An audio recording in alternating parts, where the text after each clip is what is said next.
Mame mo ha premo ato ha eye Adom TV ebra so se we Premtobre Kasee bo ye de ebra won sema eba no edro so mamu sem na amanhodro so ewie nsem no de edi mu akotene ye do ebekọ Kumase ho na eye asekafo bia wo mo ewo ho echese NDC amanyoko no se bo mo kase wo side roto aba no wo mo ne mo eye adwene edanche so ye bekọ Agona Swedru ho na taxi driver no anya mfe no aduonu sia ne yonko taxi driver this pena bi ahye ne tim akum no na eno edanchen so headmistress of Swedru Senior High School yes school na abo school for me no abaso se wo mokoto obi pese sika wom na wo mo edebre empedifo omoni asone mroso ensem ne bi eka we hu na awie medimu echemu nyina ebre se Premtobre Kasee bo seden so se ekoye ni ma Premtobre Kasee ebeba obi man so ede enso ebeba na anigisem Ediya mejeso ene abena pokoa renie mamo habiem beba sisia yen shem na se ema wana ye fiti ewo German North man sinimu ho ena nananom atena konya ya wo ho ede adese atomampani John Dramani Mahama anim sanso ena panyi bia obeyi no eba behye ahensem eso ese sampa mentebe ho ase ahensem ya ede ntokwa mojahwigu aba no mpanyifo hye no wonsiesie emasumdwemra Nananoma tsankunya ewo German North mensini mu eni ade adesere eto omampanyin John Dramani Mahama sansoso ena osoafo a enchibia yebebu ne din so omramehwe aheni nsem so ena afi Inspector General of Police enimu se adaruma wonfo wonano ento ensensem a ekoso ewo sampa aheni enimu sene beya mentimi wase bia ewo ho no wonmo betumi atena se esiesi na nkonkofa oyeni bia emre wono mo enam bonia na ekoso wa hanti Ghana ni bia tisampade enti de oba beye minister ye nim no na asema nananum kane se Chieftaincy minister ye president John Mahama beyi no omomodin na onhia Bono Regional House na ahinsem enkoyie ewo Bono ha no omwa nananum na ontoto wasansem koramu no nana Kojo Maxa wono eye kokwa hene na afia donten hene Matsampa Traditional Council esan ebo bambo ejumaku ahodo no abaso wo kiremu dia se na wono mahwe ama pepepeyo ene boko aba wonkru no mu no wono moni esopa yama na yekoso no nananum atohu anamo ewo sunwan ya yegusu ya yensisie sabre security abomu free brebi besi sabre ya ye ne mo ahia sampa adu form investor bia betimi abe investment obi a person to cash bia emra sampa na o medi nigwa na asumdwe wo sampa de mpese sampa be basabasa sina ye ne mo ahia na yewo ayurehemu se basabasa embabium na ahensem moment be ho asen tokwasem ne basabasa yo no na omampani John Dramani Mahama wode ato National House of Chiefs anim eso mo hye se babibia mente be ho ase asori no wo mo be hye asiesie na eba na ahensem a ayesumdwe na dimpunto aba. The issue of chieftaincy disputes has become a major issue. Anytime a chief passes away and a new chief has to be selected, invariably 2 rival chiefs or 3 rival chiefs suddenly appear. In the 1992 Constitution, it was decided from the unpleasant experiences of the past where government used to interfere in chieftaincy matters to leave the issue of chieftaincy completely to the chiefs themselves. That is the National House of Chiefs and the regional houses of chiefs. But then I do think that there are issues that come up, especially with the selection of new chiefs that creates security crisis. And so when law and order breaks down, government is called in to protect the peace. And so I think that we must work with you to see how we can prevent this from happening. I remember that at a point, it was decided that there should be a codification of the lines of succession. I don't know how far that project has gone, but it looks like the issue of disputes is becoming even worse by the day than it was before this codification took place. And so that's an issue that I think we should look at. Na yeto aso mampani John Dramani Mahama eguso eya hoboa na wako ensahwe ewo boko empotemu akwakohwe se de beye asumdwe ebeba ne saso no wone akandefo eba no manyi bambo mu a wo mudimu akote no wone omo ahia ya wototo enioma efa omanyi ebambo ho. Omampenyi John Dramani Mahama eni ajana probe kwa kupimu ewo boko ena finale rugu ne nyina eka ensrahwa wode kosa enkurumienu yiso ede akwa kohwese emrentintin moment be hwase e wosa enuanom mienu ntem no wono betumi aboa esi anokwan eno benam so ama asumdwi ede aba ekurumienu yi entem enkrata no ekiremudi a eyade se aproba omampenyi John Dramani Mahama ede akwa kopi saa biaye no obesansan nechi abepimu wo enkramantem no obabeto na dwumedie so ewo ne office sa enkrata yi acting spokesperson demo mampanyin Felix Kwachefu sunsa ene hyase na medewe kwa jina mahodi mu semora John Abdullahi jina podo ne so afọ mampanyin Mahama abodidi a wotwe semra se bedwafie begina tum na wode atudwa esesinto a ewo eye enyina mahodi efam ho ne adwuma wo ho a woso mo ye no wosinka kakra sa sinto ni nyina no wo mo betumi aseso na wototo enioma ama pepepe yo aba. Private sector participation. What we intend to do is to form a 7-member committee chaired by technical experts, legal experts, financial experts, and some industry players, and even somebody from the consumer side. What we want them to do is to get us a framework, looking at best practices. Would the concession approach work or a full privatization work? We will stay off as politicians. Let them get the framework in a more transparent, open, frank manner. Then, when we get the buy-in of Ghanaians, then we can set the standards using an RFQ, an RFP, and then a competitive tender process. Let me make this clear. We are not going to do sole sourcing when it comes to the ECG private sector participation. Competitive tender process, with some element of private sector participation using local content. And then we set the KPIs, so we make progress. And so we are clear in our minds what we intend to do. The main problem with TCG is not just the collection, but even how they spend or administer what they collect. They collect on average about 1.3 billion cedis every month. 100 million goes into the cash waterfall mechanism.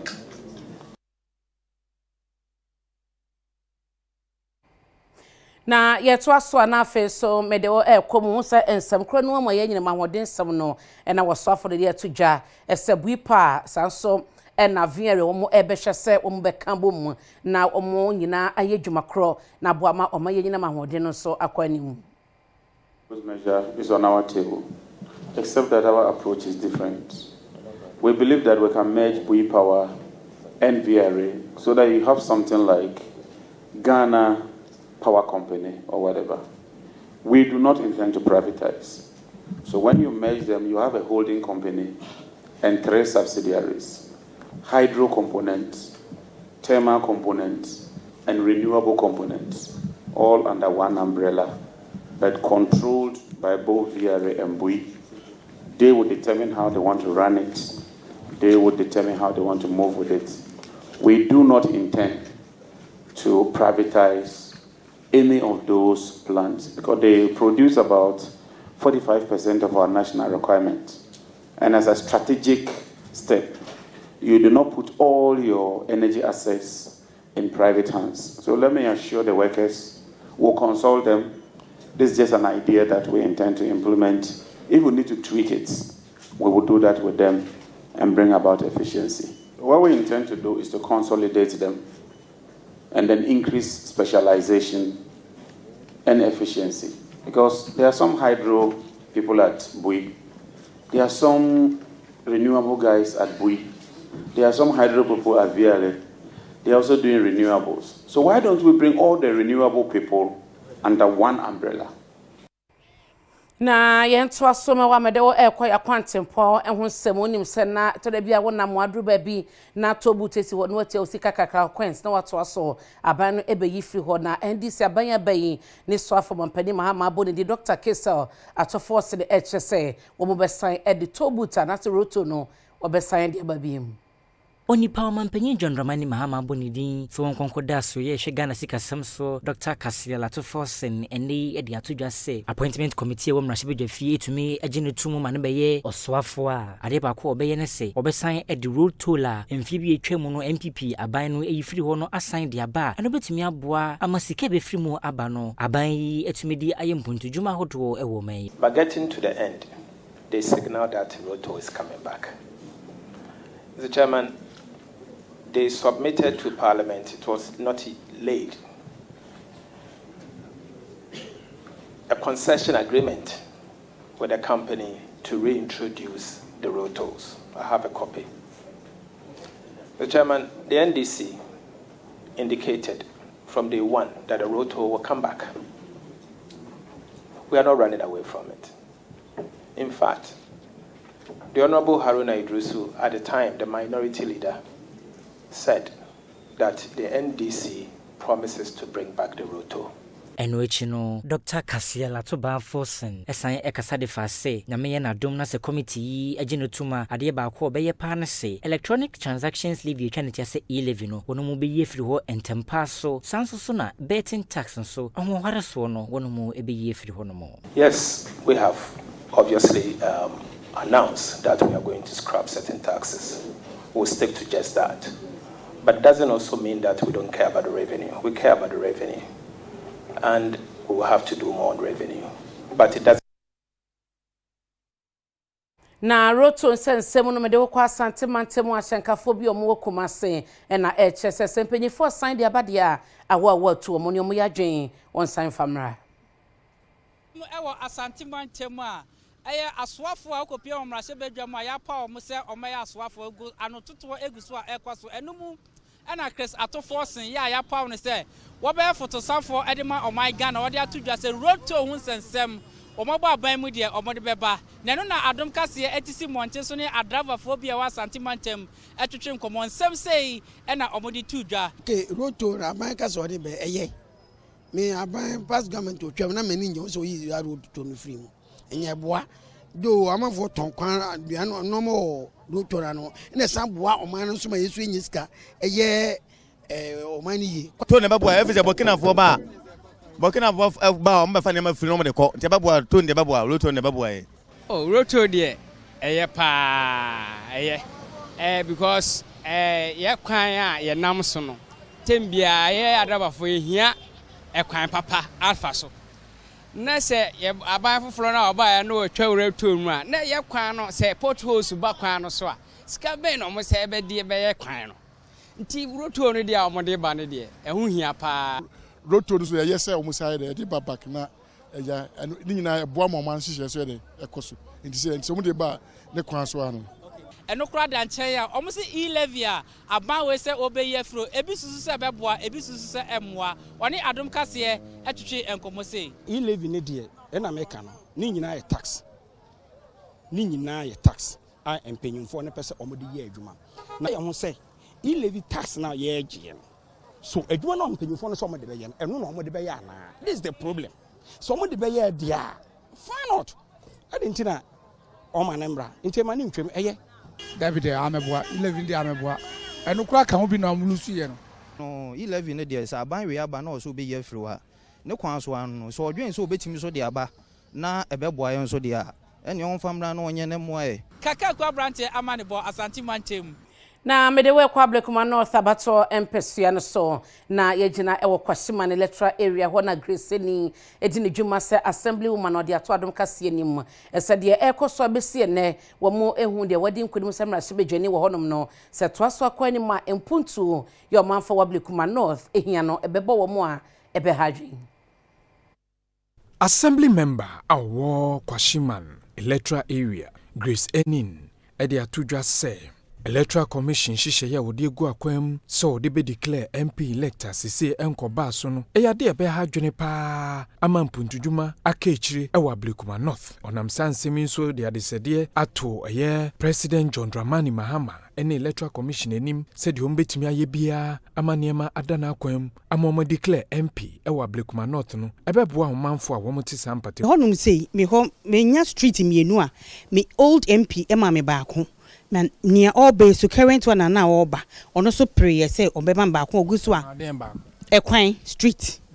I'm talking about street. Ye man Kwashima street na honorable free so be maye near ohin ho ye friend ni street or be fi ni deben street ho so ababe maye baako wa omo ba quota so kra enti omo buankasa em puntunjuma ba enti me de mesre ye ni MPC di ya ye puntunjuma betimi hange e betimi hange enna ye sre se kwem bia so me nya sure say president betenase na wa hwe se Blekuma North nkwan na wo pan a ye ni MP enti ye besre ne pa so omo mpanifo no step in no mbehwe na bebia antoto ye na yenso yenya yempia ombeboa na mpuntunjuma ba no de hu hia pa na asafan ahafano southwest no ewo asantemante mu se me no ekasai no wokoma nkranso a emakuo ye wo ndi samanyoko nim na wo akwakoboshe mu ewo mansi no isi office kyerese eka police station makoma kudubako a na wo so munya esunsun sansansa na wo ma kyere de wadi nkunim isi ensanka na wo mato dini ne saso no so mo bonyo so wo mo je sa results ni nyina ansa no mako Ankabunku a ewo NDC mu ne fa ewo bankranso a ewo ahafano southwest abatrompo suaso ewo asante mantem ha enei wabuku jemu akopie mu abato commission na tenaye ewo mansi ni mu onanti sie nyina ne sa ba ya to ye police station makoma akuduba akubu ho a abato commission amfa ho ensunsuanso ambetudwa wo mu ebusa nsa ni manimu ya onfamra ebusuafo ye bopne isia dia isi kacha ni se bisi tini ba ku du ba kwa yira to be coalition na enye ye ya kasa grobi no wodie afa di yankwata isi akobobo aba no wo soja camp abusuafo ya ma ko ya ti ase enye ye mini me ma ya ti ase enye ye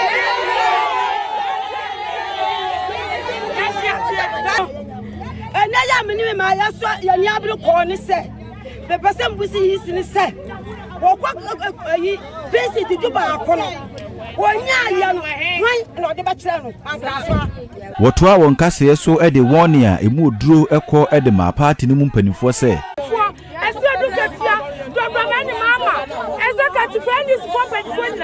yes ramo someone ni abanachi na someone ni abanachi a 4 years Yemuyo ya pampa sanya ko poni en kwadato e penfon mo biesia so ba be campaign etu na mututu ya na ni pasa fridge msesi ano wo mutimi bo ma mi tu obi e ma mi ya bla ya boga ya sana na ho ya dai e to no e ti so munnim yisinim na so de maya ya jina ya komedi agura me to nyanko pokana na mankana oda se wan she ya wo huni ye e ti wo ya banya dai e ma ya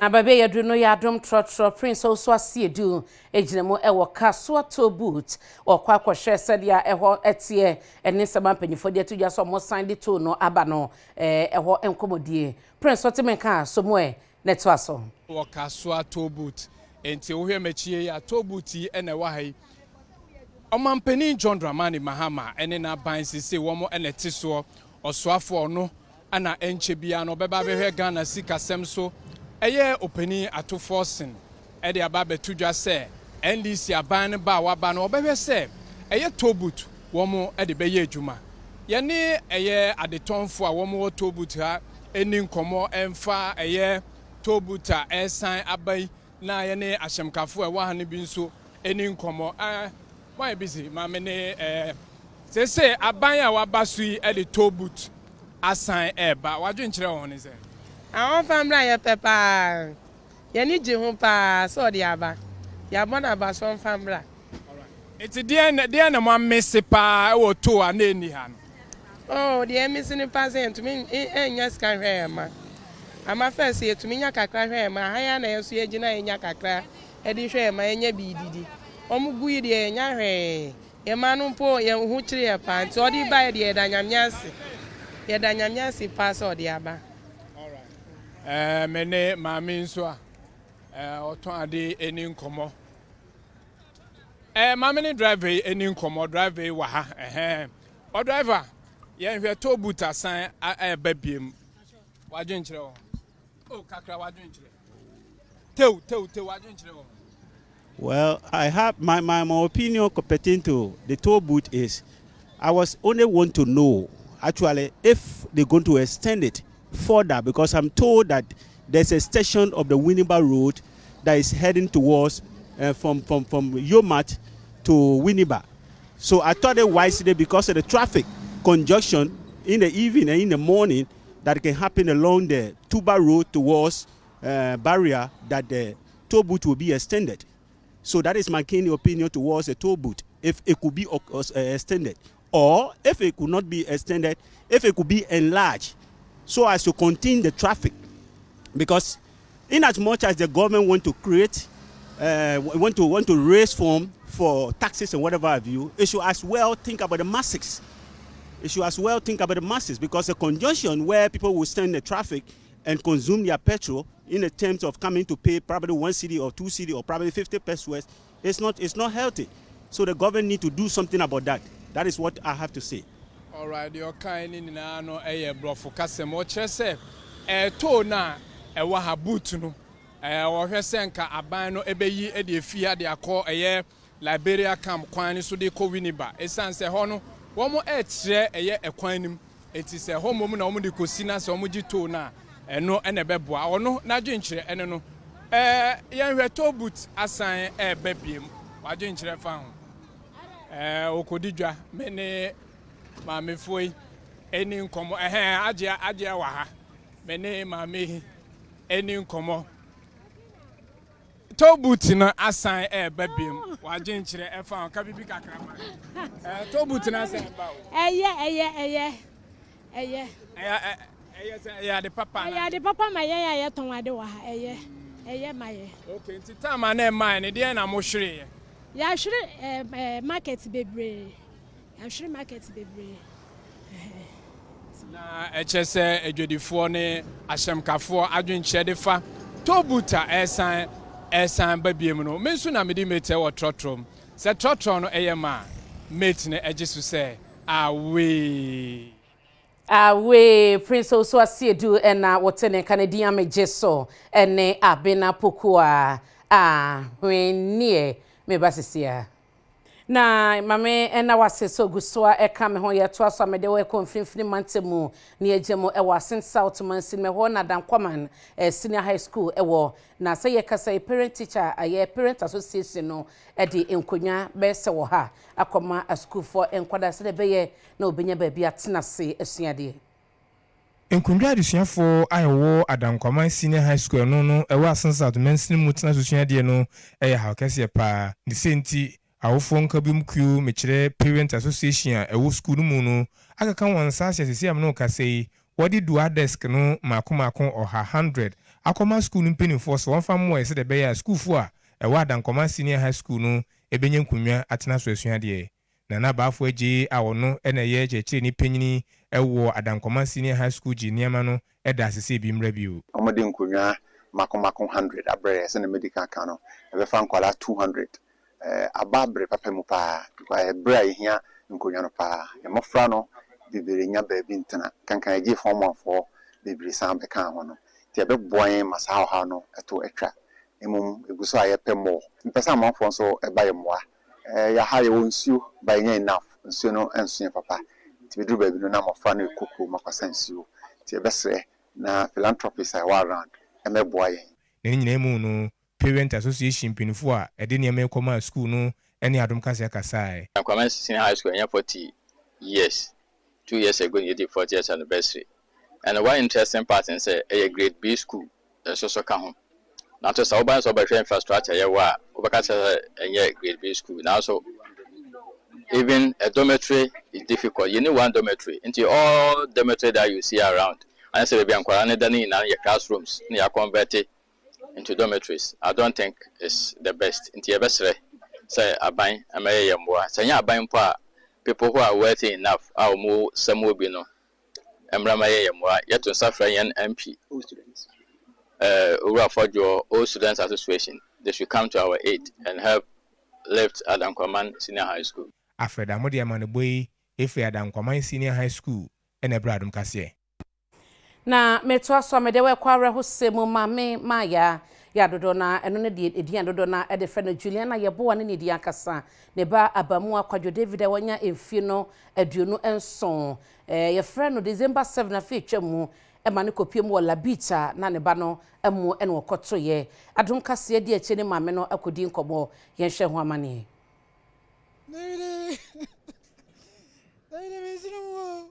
David Mesrumo. David why na ma feel say. David wan carry Angela. Osi ba mi piava. Yenya ntie ese abrante efe no Kwadwo David. December fe twam no opanima bosom da na to so enson na ete se ne ba no odampoa no otumika ebaya obeto ne ba na mu. Me ba ni free fear on the 6th December. Anwumra between 7:38. Me no ka jem se mama mi piaba. And I'm so quiet check. And I find a motorbike with a helmet. And I quiet. Jadia Chiano Pano. Me pie Babantina Mihuni said, the software is upon any. And I'm be upon me quay inside. Me quiet me shiny man, I'm no. Say, piano pane dear, ne biana. One ma, me friend, who phone ni coy. One fat, and there was another call. Papa. And I menan catch say, your grandpa dear fat. Obisa ni say na no pe won David na so da bi wa pie ho na say your friend is say David Awuda Labadi Beach eno kura na eden ampa ni nuampa e beduru ha me ka kire da ho ni bibia hye no yese ni phone ni kura na eden na hye ne ho am so am yi ni free nsuo ni mo but ni motorbike ne helmet ne de ye ni ba bia fa ya na police forecast na kire se me ho ase ya kwaye police report no mo se yankwaye report to Labadi police station. We almost there. Physician and drowning. Just in soon a fan. One security cameras when coast gas when you found. And on my life jacket when here, so by cross will be barrier. We any day a course so baby ye jina ya and no more to David Demu. I don't yet here, my name is Bra, Etia Didi. Ever shall say, is you know the baby ba. I didn't rule ever. Lifeguard 2. Bawku for the say, be share will be baby happen here. I'm a share no musom who say no, any pan of Roshiko inside. And I'm got so nimo hand to hand, and I'm training a PA. I'm not pressing, I share saying you'll be feeling more bounce to Adabi. And Siamba Bambuja a finny winning, not for the phone channel, and I'm using phone, I'm using a female. And I treasy numbers in Kakranka. And you know myself, but now do Atari phone. No, and then they say, we need to.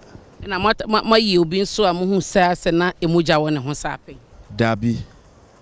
The way you are either in Namno on my will. Oh, baby, I'm but when Pono Yan really baby.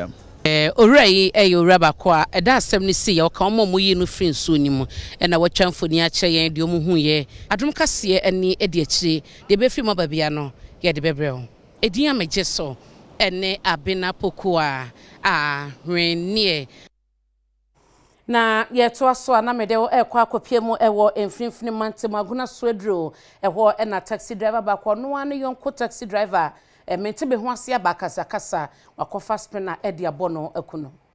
Taxi driver be wadin finchano eduonu ensia ne din ene Evans Owusu ene akwakohia ne nkwanhie wo wabra ne yonko taxi driver ni ne din ene Alex Amehe ede spena ekasa ne tima enam so ama Evans Owusu ede etinananom ewo ensiedo amaneba yensa soso ene se mentima wase ne sori wo nipa mienu ntem ewo Agona Swedru ewo mfimfim mantem no ma enam so ma Bawku etinananom yi me ba ne yefani Evans Owusu na suspect ne yefan Alex I'm here. I'm taxi drivers. Ntinta almost like akasa na esi omuntem. Ntin me ba nakura no wa dan no ho akwa akofo ne car. Ntin na chi and a suspect ni ko yi wheel spinner e wo ne car boot.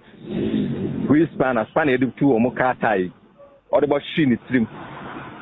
O hona na me ba no no do o chabo fem trim. ɛno ano no yɛkɔ ne fie kɔ hu no ba yɛkɔtɔ ne papa ne abusuafoɔ ɛwɔ ne fie yɛkɔɛ no ɔmo sɛ ɔmo ba no ɔmo hu baabi ɔmo afa sɛ ni asɛm no policefoɔ ntɛm nti no asɛm no ɛbɛdi policefoɔ nsɛm yɛgu so a yɛtu anammɔn paa nti anapɛ kora ma police station ha no mo yɛkyerɛkyerɛ yɛnum asɛm ne adeɛ na anammɔn foforɔ bi a ɛwɔ biara no na yɛtu afa ho wɔwɔ abusuafoɔ deɛ yɛfa nto fam koraa yɛne abere Sanso so na Evans Owusu weti na nanom eyere nua ne din ene Lydia Ando edi nsem wesi nso eto yamane boni enim o behavior abnormal no nenu sie ne kra like say wo ko pu na say dia wan hwempa na wa bom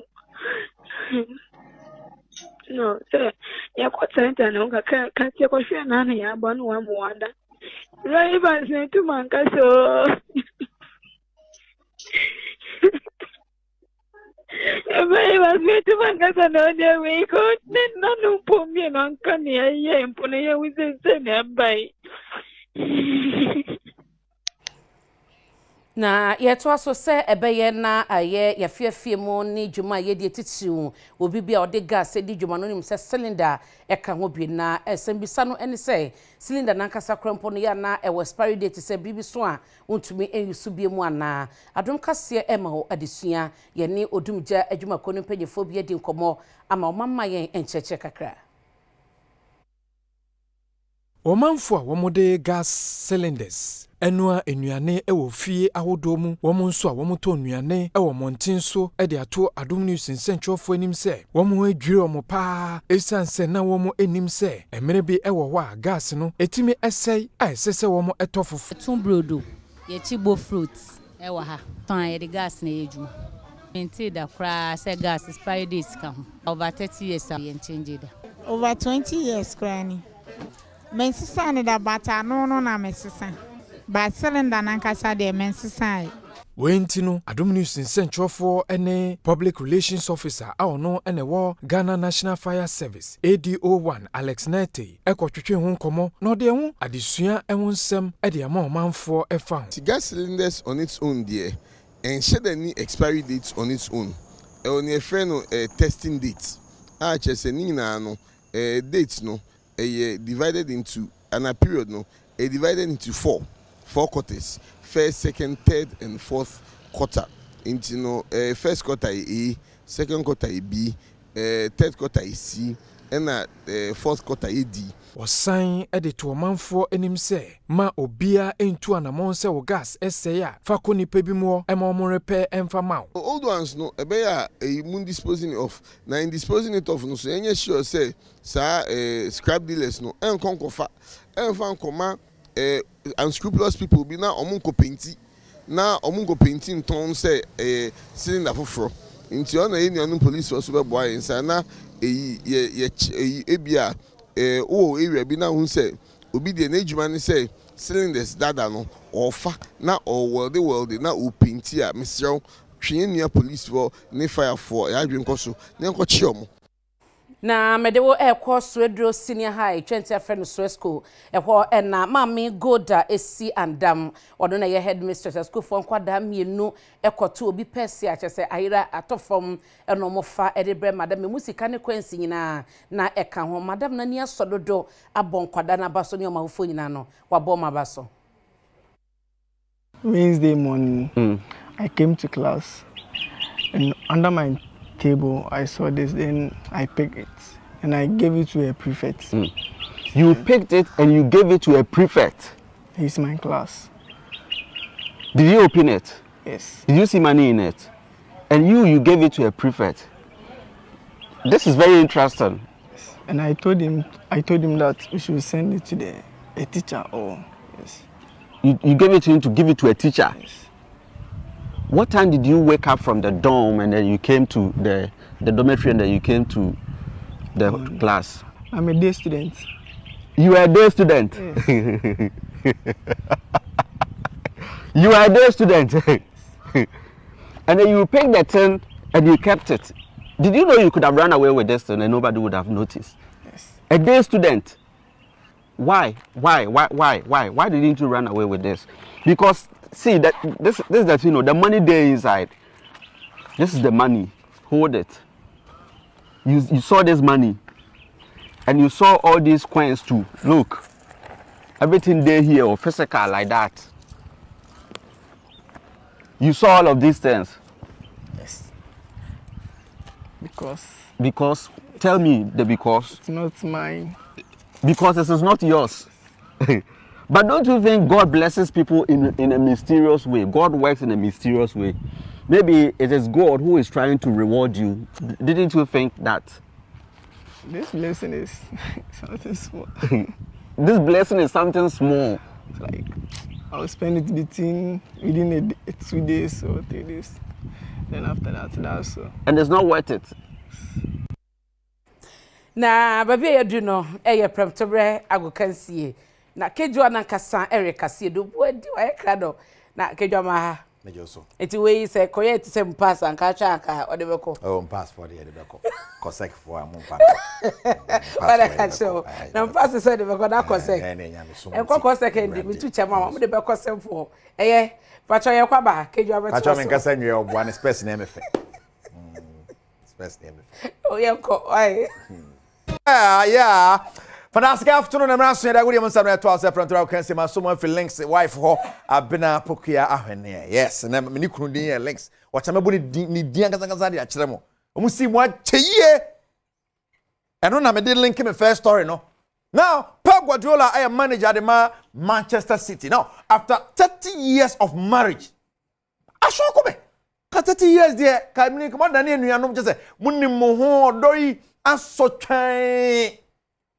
Aja say musim amusim di achep yes amudi odokwa mane akono keke aja say ene nipa mu sene no ne sane nam ni kunu mustachi ho sene anu ye ko life ya bna poku ya wene ni kunu ni nyani na poku ya kwaje drink abre ni kunu aka na to so afere mama odo a abna poku ya ko digu ye so ha life fiesta say no enya sam ketwa eti ewia bem say bi some go 30 years of marriage there it is na ekwa kan na emi am say Pep Guardiola say olusu match rough no say when you broken heart na ma eti Man City for dey say munya lusu more because broken heart nche da but man for TV dey kwashe fridge mo anwumra go pre TV ha onya TV hwe wo ba hwe awu ko bie fridge yi so ba no TV ni shem.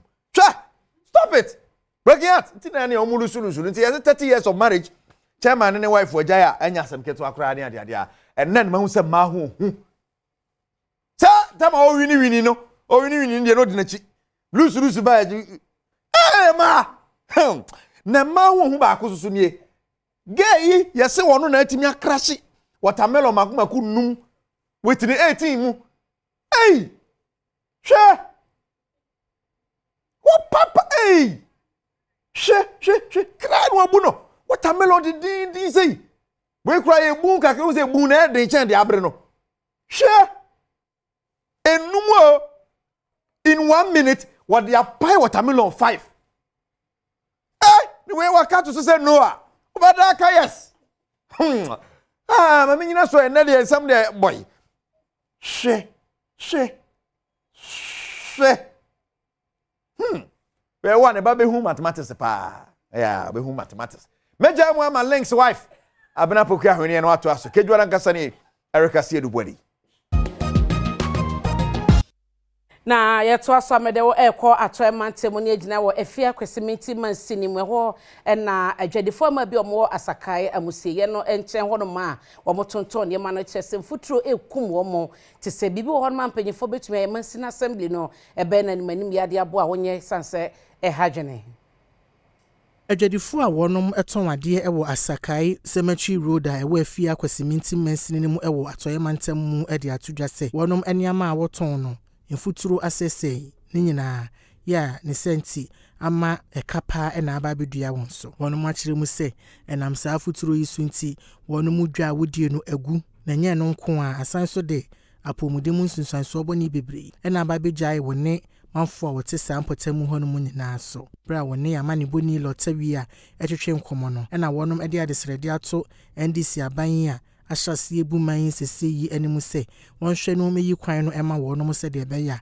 saa ha wo nyina ebefiri won so kwan do o yen papa bi amin popese ntuma no mko ma ade na me desa no wa na ade na yefi okita me no po amle pam na lampo na wa yefi nto o ma eduma sam no po wa ye besa de obi ne mpe do natan oba abeji no bo hula na wa ahye akwa ne de onya kra we twado no do ntuma mko na ade wa ha de ntumi ntra nyama ina yakọ de nti esa ho na aba na hwa na yakọ ni fa ma ya na ya ma ya so abọ ya sisi akwa ne de aha de we kwe papa de yehia akwa ne mpuntu wan hwa na wa ya ma ya na yakọ wanchaw oya na to ise e papa no pogu ha won to because we si wuntu an mo punini me yedi man wodo because wuntu nti meje minti me yadan me yesi ha won to wuntu no dosu nti yakọ wanchaw won ba boan ebi obaya da be kwani ya me se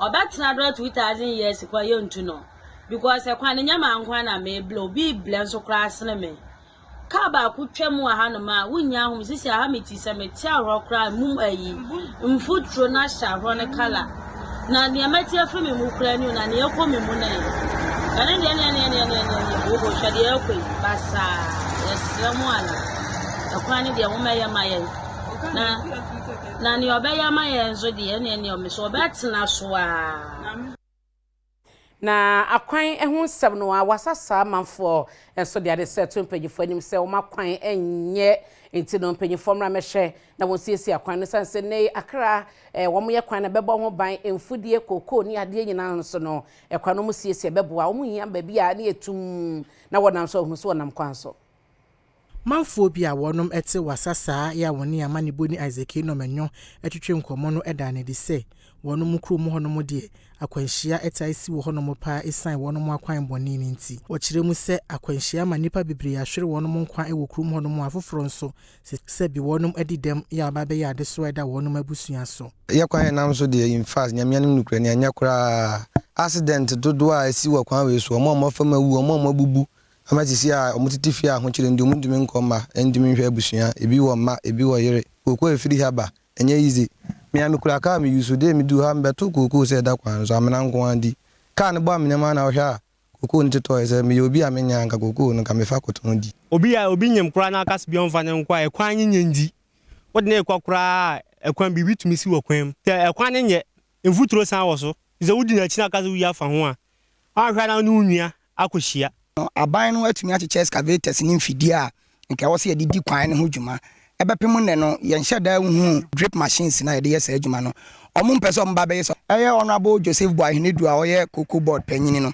aha nyina ka eye cocoa rose ne ho a osenka project ne ye connect kwan ne to aha ne sahwi nana meiso akombi eye wasasa ahene ono sidi tuda se wonom krom honom wotwa kokoo pa yes senka kokoo roots no wonyamu emfaso na nso besi ne yia no enya de a wonyamfaso die bia se wo hwe ye kwan ya ofi Jensen ede ba ha no na eye kokoo rose ba MPP aban ka so mba mai kokoo rose na ntumi ama sisi ye kwan wo nam so a sabri a epesi no mfutura age afa esuso si dia nka mommo ka e ntumi fa ama eti yabasra ba ne se so otutu ne niam nyina yi a onso ontu na ni hwe yen na yeso ye kwan no onfa amoaye so ye kwan ni ya once school a na akora bi aba no nam tar road so beduru akora on sign na chi se ekwan ni ho a bibia ni ho no mabekoso medewe kwa asante mantemoni agina wo boase empotemo wo Pentecost asafo no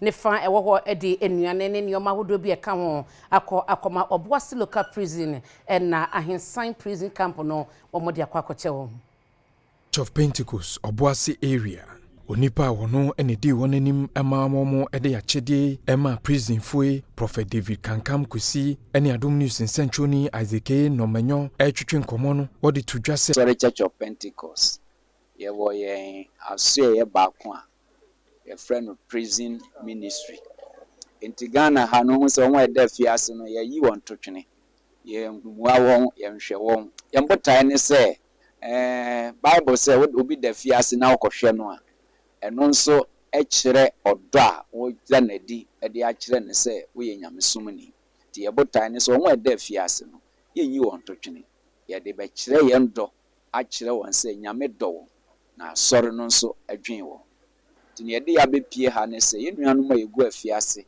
ɛne wɔn nso a yɛhwɛ afiase fo no so. Yɛde bro nya wie new year yi yɛbɛba na yɛn nso bibi kakra yɛwɔ no yɛde aba bɛyɛ wɔn adɔyɛ no na ama yɛaba Obuasi local prisons. Deputy Public Relations Officer Emma Obuasi Local Prisons ASP Prince Asante Yeboa enso eda asori ase wanamuntu a womotu ede aboa enuanum. Yebeda the Church of Pentecost Obuasi area ase say omufi won futuo mu ababen adoye ya FCC enema no omu de bre Obuasi Local Prison ene Ahensan Prison enti de yekena ne se nyame enhira wo a problem enti say omu de aduane abai de ebeboa ye pa aduane sem yo how kese pa e wa ha ye yinuane sem a ye ha ne biom enso e drugs e no ye ni no a se e ma ne se ne aduane bi ho kampo a ye de ebeboa no e be sere ankrankre ene asori ne mpo se omu ba beboa ye amaye enuro a ye de ebetimi de asan mo yare. Na medewo ekọ anigise mu John Dumelo eyemra sebejani ono ewa ye waso west wogono na wode atudwa ese wono onhia se ne kai kita no obenya siren ene wo ba na chese yedede se ya na obi ema ne kwan wo se onhia no ene ode de ne dwuma esemra sebejani. Right now, if like the tell we say, you understand why the reason why you guys need siren. So I was actually just with him. We're doing orientation right now. And so when we break that up, come here, I'll go back there. But him saying that we need sirens, maybe that's him. But me personally, I don't think I need sirens. Okay. Some people do. I know they do. The situation. Yeah, some people do. But it's a debate that has to go on. But for me personally, I don't. Okay. But we want you to tell us your first day experience. Yeah, your first day. Well, the first day was okay. It was amazing. It was long, but it was amazing. And like I said, I've always been saying I'm ready to learn.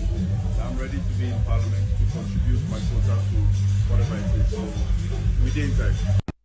Mami nyina semi so na wi Premtobre Kasee aba me de ba ni nyina no memfa ensi edian megye so ene abena pokua hwenie madawase amamu ene hye awie yi fire for fire dwumadie eto aso songo wa ye krado.